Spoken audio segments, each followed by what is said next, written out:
Hola, el día de hoy vamos a hablar sobre algo que hace tiempo que no hablamos, pero que se vuelve necesario porque era lo que hacíamos todos los domingos en este canal, y es un video de análisis, un poco más teórico, en vez de ver la contingencia, porque igual es importante que observemos cosas que son también a nivel de principios, teóricas, y ahondemos en ellas en vez de estar siempre viendo pasó esto, dijo esto otro, el político, etc. Y sé que esto no va a sacar tantas visitas como los videos normales, pero igual eso es lo importante.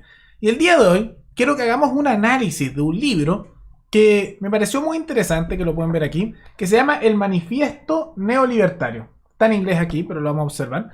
Y que me pareció muy interesante porque le di una lectura ya que está teniendo cierta influencia dentro de algunos grupos más bien libertarios dentro de Argentina, más que nada.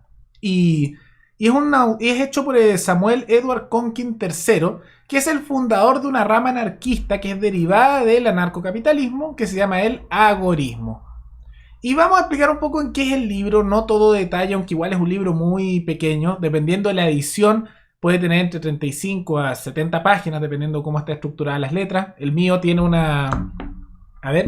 cerca de unas 147 páginas, pero porque incluye también críticas de Rothbard y otros autores libertarios que hicieron críticas al texto y Edward Conkin les respondió, habiendo una muy buena crítica de Rothbard, pero no vamos a entrar en eso, sino que vamos a analizar el libro en sí, dando los detalles generales.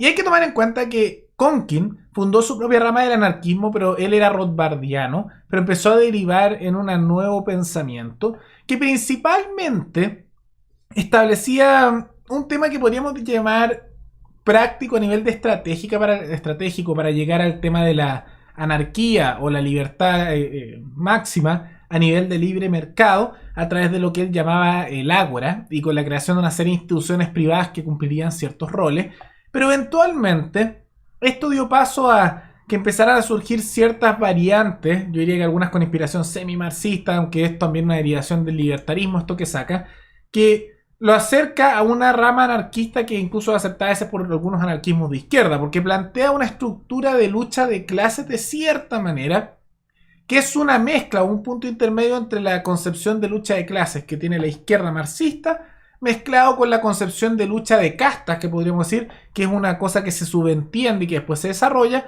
dentro del anarcocapitalismo, que es algo que postula Rothbard y algo que postula Hans Hermann Hoppe como un derivado. Lo vamos a explicar más adelante. Ahora, primero veamos un poco en qué consiste el libro.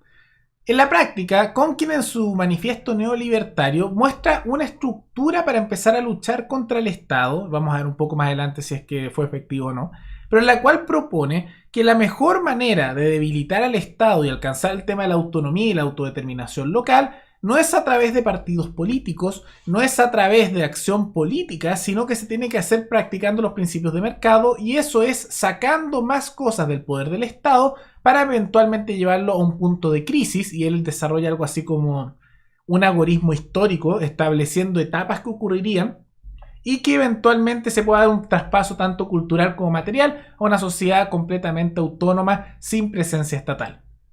Ahora, ¿cómo establece un poco esto? Lo hace valorando mucho las acciones que ocurren en el mercado negro, estableciendo que el ideal sería que el libertarismo comience a impulsar que todo pase de ser legal a ser completamente en el mercado negro, ya sea ilegal o despenalizado, ya que la lógica que ocupa Konkin es que el Estado se financia a través de impuestos. Eso solo lo puede recolectar con cosas que son legales. Por lo tanto, si es que podemos impulsar, de acuerdo con Konkin, en el algoritmo, a través de un ágora, una estructura en la cual todo pasa a estar en el mercado negro, eventualmente el Estado va a llegar a un punto crítico, que no colapse inmediatamente, pero crítico, que lo puede permitir caer, y de esa manera, al estar fuera todo el Estado, va a empezar a funcionar todo más bien en anarquía de mercado y va a llevar a la caída del Estado propiamente tal. Ahora, esto es una cosa muy de un resumen rápido de eso, porque el libro ahonda mucho más en estos temas. Da ejemplos de dónde funciona ese tema del mercado negro. Cuando esto se escribió era 1980, entonces da muchos ejemplos de países soviéticos comunistas, donde por regulación total hay mercados negros muy amplios que justamente funcionaban mejor que el sistema establecido, aunque haya habido mucho mercado negro, se demostró que eso no llevó al colapso de esos estados, llevó al colapso del comunismo, pero eso traspasó a otro tipo de estado, ¿no? Entonces, da un poco esa postulación, pero con quien no se queda solo en que tienen que dar cosas en el mercado negro, eso ya es lo que ocurre, sino lo que él establece es que se tienen que dar dos situaciones más. Uno, que aquellos que son libertarios o agoristas, como lo empieza a llamar, porque él dice que este es el libertarismo de izquierda, no porque ideológicamente sea muy distinto, que después empieza a variar, sino por las propuestas que hace. Pero lo que establece Conkin es que además de que empezaran a impulsar que todo pasa al mercado negro, los agoristas o libertarios que están aquí deberían empezar a agruparse en territorio y formar comunidades que son libertarias de anarquismo de libre mercado, y que al mismo tiempo que se conforma eso, se deben organizar organizaciones privadas, que él llama tanto como de seguridad, como incluso de control ideológico, incluso menciona una parte del libro, que se encarguen de dirigir la cultura libertaria en un camino que sea justamente por el anarquismo de libre mercado y para evitar infiltraciones estatistas de los grupos más nefastos. ¿Y cuáles son esos según él? Los partidos políticos, en particular también los partidos políticos libertarios. Porque Conkin considera que los partidos políticos libertarios terminan siendo una herramienta de las estructuras oligárquicas, de la élite política, para mantener el estatismo y eventualmente, como el Estado siempre crece, para volver a sistemas corporativistas. ¿Por qué establece eso? Porque menciona que a medida que empiece a aumentar, y esto es parte de su agorismo histórico, el mercado negro, a medida que empiece a ingresar una cultura en la cual van a ser partícipes de ese impulso por partidos políticos libertarios, pero a medida que empiece a entrar una cultura antiestado, de rechazo a los políticos, de temas autónomos, van a surgir, y ese es su planteamiento, en los partidos libertarios un apoyo muy grande por las estructuras de la élite. ¿Por qué? Porque van a ver los minarquistas, que él considera enemigos acérrimos de la libertad, y de cierta manera tiene razón, son funcionales al estatismo, y que a ellos les van a empezar a dar todo este apoyo que antes se les daba a partidos de izquierda, de derecha, socialdemócratas, porque los grupos establecidos van a querer que no se disuelva el Estado, que no se pierdan ciertos privilegios, y por lo tanto van a intentar redirigir esa energía, como ocurrió en el siglo XIX, de ese libertarismo anti-Estado, hacia variantes minarquistas que después pasan a ser liberales clásicas, después ordoliberales, después socialdemócratas, así. Eso es uno de sus postulados. Y también están los grupos de control ideológico, o las organizaciones de seguridad, como las llama él. Y él postula que como eso puede llegar a ocurrir, lo de los partidos y el intento de subversión ideológica por parte de los estatistas, lo que tiene que existir, además de lo ya mencionado, esto del postulado de Conkin, son organizaciones de libertarios que se encarguen de mantener la pureza en contra de los estatistas del pensamiento ideológico para evitar infiltraciones por parte del estatismo y terminar con todo esto. Ahora, no especifica cómo van a evitar esas infiltraciones, suena muy similar tal vez a un comisario político, ¿no? Pero es parte de su postulado y a veces uno puede llegar a pensar que tiene cierta validez, ¿no? Eso es un poco lo que establece. Y de cierta manera esto fue bastante criticado por personas como Rothbard, que no voy a entrar en esas críticas porque eso creo que puede dar para otro video y otros autores, pero él también la respondió y es un postulado que es más bien estratégico más que ideológico, al menos en un inicio. De todas maneras, eventualmente Conkin tiene ciertas tendencias que lo llevan a postular algunos cambios en la doctrina libertaria, particularmente en la lucha de casta. ¿Por qué? Porque el libertarismo y el anarcocapitalismo, aunque no tienen el concepto de lucha de clases que tiene el marxismo, sí tienen el concepto de lucha de casta. ¿En qué sentido? Que Rothbard establece, y esto Hoppe lo hace en un sistema un poco más estructurado, pero también se ve en Conkin, Rothbard establece que no es que haya una lucha de la burguesía o del opresor empresario y del productor, de capitalista, contra el trabajador.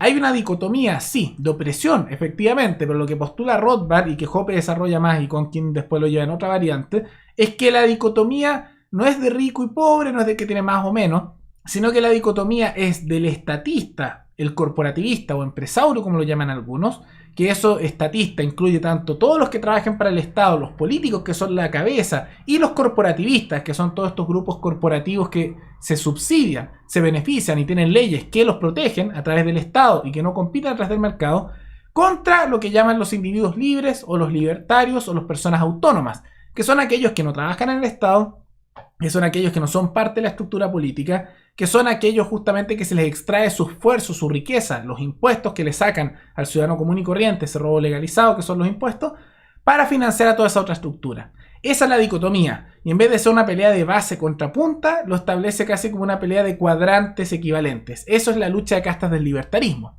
Y Conkin la toma, pero lo mezcla de cierta manera con cierta vertiente un poco marxista, porque él hace una triple variante de clase, casi por decirlo así.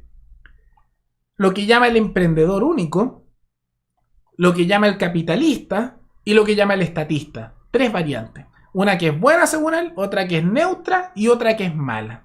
Porque Conkin valora mucho, como habrán notado, el tema del emprendedor e incluso el que trabaja por su cuenta, el que tiene un emprendimiento pero sin empleados y tiene serios problemas, aunque eso no es contrario al libertarismo y por eso pues empiezan a diferenciar con las estructuras jerárquicas a nivel laboral. Aunque no dice que deberían ser ilegales ni que no deberían estar permitidas, tiene serios problemas con eso y por eso hace esa triple estructura. Y por lo tanto considera que aquel que trabaja por sí solo, el que trabaja autónomo, es moral y es el ejemplo que tiene que aspirar un libertario. En un punto neutro, que cree que igual debe ser permitido, pero que lo ve con una ambigüedad moral y no le gusta mucho, está lo que llama el capitalista, que establece como tal aquel que tiene empleados. O sea que tú puedes ser una pyme o una empresa grande con mayor capital o menos capital y lo establece a todos esos como capitalistas porque hay estructuras jerárquicas laborales que él considera que son moralmente cuestionables. Aunque no creo que esté bien fundamentado en ese punto, pero es lo que estructura. Y después considera que el tercero, que es el más negativo, es lo que llama el estatista, el político, el corporativista o el empresario, el funcionario público. Entonces hace esa triple estructura. Y esto podría dar paso, eventualmente uno pensaría, a un desarrollo más sistemático, una teoría ideológica que es similar al libertarismo, pero no exactamente igual. Pero lamentablemente Conkin nunca terminó de desarrollar eso, nunca sacó su manifiesto por completo y por lo tanto todos los derivados del algoritmo tienen a veces muchos vacíos. Pero en parte esto es lo que establece este libro, el Manifiesto Neolibertario. Es una muy buena lectura, es bastante corta, no son demasiadas páginas. Y yo los invito a darle una leída. En redes ustedes pueden encontrar incluso versiones gratuitas que se dan en distintas partes, en versión PDF, etcétera, o incluso versiones en audiolibro que están en el mismo YouTube. Entonces, denle una mirada, léanlo. Es una lectura muy interesante que tiene todas estas estructuras que son una cosa media mixta. Y que, aunque la ideología de fondo no creo que se fundamente tanto en el tema de Conkin con esta triple estructura, yo me quedo más con el tema de la lucha de castas que establece el libertarismo, creo que de todas maneras a nivel práctico de estrategia, en parte lo que plantea el algoritmo puede sonar bastante razonable y vale la pena probarlo. Y tal vez en un video a futuro podemos mostrar que una estrategia agorista, que en parte es Bitcoin, y otra que se ha hecho en Estados Unidos, en el estado de New Hampshire, han sido bastante efectivas. Diría que son de las pocas estrategias efectivas que el libertarismo ha logrado en los últimos tiempos, sin ser corrompidos o infiltrados por el estatismo, como el mismo Conkin decía. Pero de todas maneras, ¿qué piensan de este libro? De este mini análisis antes de que ustedes puedan darle una leída, porque insisto, es un libro bien corto, léanlo. ¿Creen que es una ideología interesante? ¿Le falta desarrollo? ¿Creen que está bien? ¿Qué piensan de esa estructura como de clases pero triple? ¿Qué les hace esa impresión? Todo eso pueden comentarlo abajo. Y recuerden que pueden recomendar algún libro, tanto de política, más de izquierda, derecha o anarquista, que lo pueden comentar abajo para que lo lea, que eso igual me tomó algo de tiempo, y pueda hacer un análisis en este canal. O también pueden recomendarme algún tema, alguna noticia, tanto de Chile como otros países, para un video futuro. De todas maneras, espero que les haya gustado este video, pueden comentarlo abajo y nos veremos en el siguiente video. Hasta luego.